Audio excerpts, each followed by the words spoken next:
প্রধান পরাগ জেনের ঢাকা সফরের প্রভাব নানানভাবে নানান ডাইমেনশনে পড়তে শুরু করেছে। দর্শক, রাজনীতিতে অদ্ভুত অনেক কাণ্ড আমরা লক্ষ্য করছি এবং এটা কোইন্সিডেন্স না, এটা প্রধান পরাগ জেনের বাংলাদেশ সফরের একটা প্রভাব।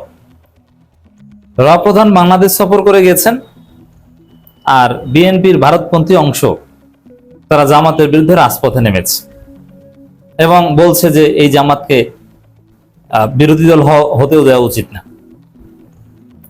এবং জামাত ৭১ রাজাকার, তাদের ক্ষমা চাইতে হবে, তাদের অধিকার নাই, তাদেরকে এই করা হবে সেই করা হবে, নানান কিছু। মানে এদেশে জামাতের কোনো অধিকার নাই।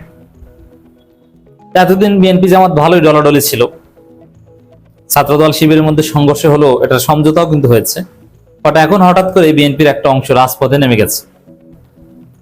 শুধু বিএনপির একটা অংশ রাজপথে নেমেছে তা না, জামাত শিবিরের বিরুদ্ধে বহুমুখী ষড়যন্ত্র শুরু হয়েছে। ভারতের প্রধান শত্রু জামাত শিবির। অতএব প্রধান বাংলাদেশ সফরে এসে অনেক স্টেক হোল্ডারদের সাথে মিটিং করেছে, একটা রাজনৈতিক দলের সাথে 4 ঘন্টা মিটিং করেছে, বিএনপির সাথে, জাতীয় পার্টির সাথে করেছে।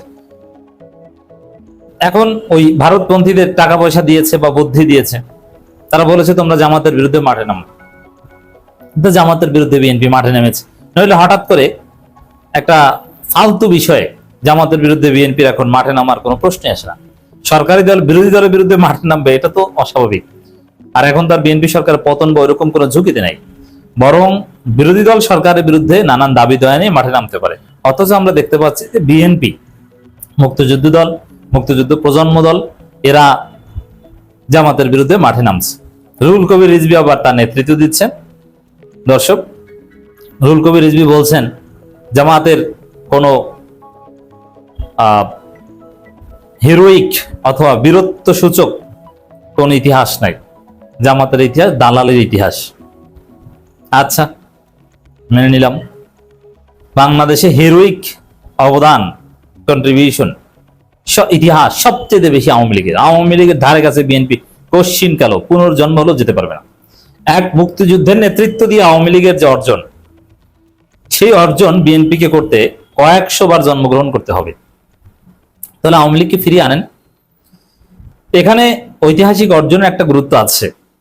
জামাতের ঐতিহাসিক অর্জনে ঘাটতি ছিল, বাট ২৪-এর যে আন্দোলন, তাতে জামাতের যে অবদান, তাতে অতীতের ঘাটতি পূরণ হয়ে গেছে, অতীতের কাফফারা। আবার ৯০ স্বৈরাচার বিরোধী আন্দোলনেও কিন্তু জামাতের যথেষ্ট অবদান ছিল। এবং পাকিস্তানে শুধু ৭১ জামাতের জন্য বিরক্তিকর বা আনপ্লেজেন্ট, বিতর্কিত, ৪৭-ও সামান্য বিতর্ক, কিন্তু পাকিস্তানি স্বৈর শাসকদের বিরুদ্ধে জামাতের জোরালো অবদান ছিল।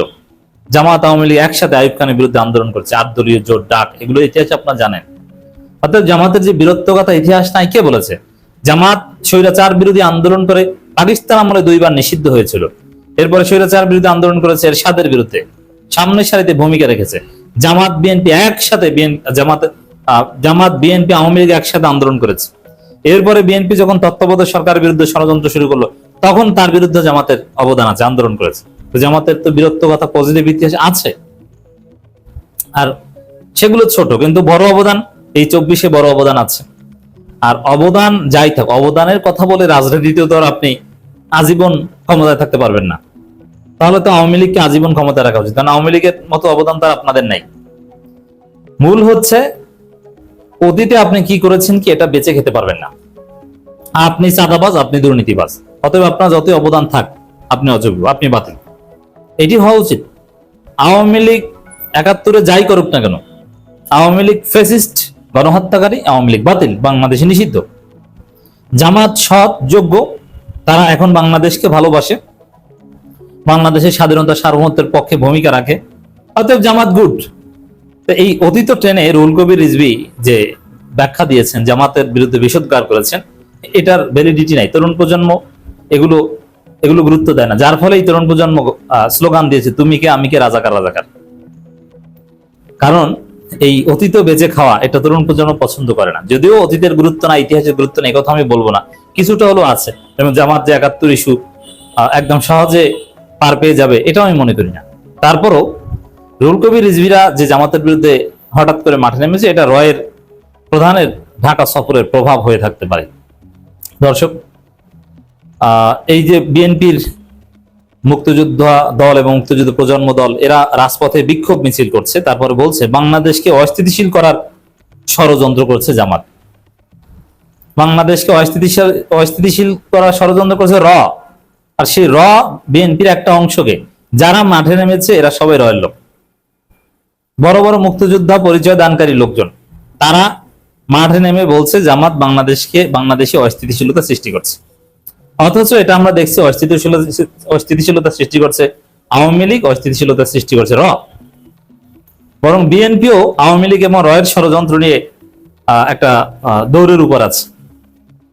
এবং তারেক রহমান ভারতের সাথে সত্যিকার অর্থেই, আমরা ছোটখাটো কিছু সমালোচনা করলো, মোটা দাগে তারেক রহমানের যে ফরেন পলিসি ভারতের বিরুদ্ধে, মোটা দাগে ঠিক আছে, জাস্ট প্রসিডিউরাল বা দুই একটা বডি ল্যাঙ্গুয়েজ বা দুই একটা এক্সপ্রেশন নিয়ে আমাদের সমালোচনা আছে এবং করি। বাট ওভারঅল ভারতকে যেভাবে তারেক রহমান সাইজ করছেন, আমি পররাষ্ট্র নীতির একজন ছাত্র হিসেবে বলতে চাই, অবজারভার হিসেবে বলতে চাই, এটা যথেষ্ট। হয়তো এখন আমরা অনেক বড় বড় সমালোচনা করতে পারি বা করব, কিন্তু আমাকে যদি ওই জায়গায় দায়িত্ব দেওয়া হতো, অথবা আমরা যাদের পক্ষে কথা বলি জামাত ইসলামীকে ওই জায়গায় দায়িত্ব দেওয়া হলে তারেক রহমান যা করছেন ভারতের বিরুদ্ধে, এর চাইতে বেশি কিছু হয়তো করতে পারতেন না। আমরা প্রত্যাশা করি, বাট হয়তো করতে পারতেন না। তো দর্শক, তো এখানে এই পরিস্থিতিতে বিএনপি সরকার উদ্বিগ্ন ভারত এবং আওয়ামী লীগের ষড়যন্ত্র নিয়ে। আর একটা গোষ্ঠী বিএনপির, তারা মাঠে নেমে গেছে জামাতের বিরুদ্ধে, র তাদেরকে মাঠে নামিয়ে দিয়েছে। এবং তাদের ভাষা রয়ের ভাষা, জামাতকে রাজাকার বলে ডিমিন করা, স্বাধীনতা বিরোধী বলে জামাতের অধিকার হরণ করা। আজকে তরুণ প্রজন্ম এই যে ক্যাম্পাসে শিবির নাকি অস্থিরতা সৃষ্টি করছে, অথচ শিবিরের পায়ে পরে হামলা করা হচ্ছে। এটা আজকে এই সমাবেশ থেকে বলা হয়েছে। শিবিরকে অযাচিত ভাবে দায়ী করা, জামাতকে দায়ী করা অন্যায় ভাবে, যার কোনো যৌক্তিকতা কিংবা ভিত্তি নেই। এটা রয়ের ন্যারেটিভ। জামাত স্বাধীনতা বিরোধিতা করেছে, এটা আপনি বলেন, সমস্যা নেই, এটা তো আমরাও বলি, এবং এটা যে ঠিক হয়নি এটাও বলি। বাট জামাত স্বাধীনতা বিরোধিতা করেছে, এই কারণে তাদের অধিকার নাই, তাদেরকে পিটাও, তাদেরকে ধরো। এবং এই যে মুক্তিযুদ্ধ দল এবং মুক্তিযুদ্ধ প্রজন্ম দল, তারা মাঠে নেমে বলছে, সারা বাংলাদেশে আহ্বান করেছে সবাই সজাগ থাকবেন, সতর্ক থাকবেন, জামাতকে রাজনৈতিকভাবে মোকাবেলা করতে হবে, ঠেকিয়ে দিতে হবে, প্রতিহত করতে হবে, এই ধরনের কথাবার্তা বলেছে। এর মানে কি জামাতের উপর হামলা করতে হবে?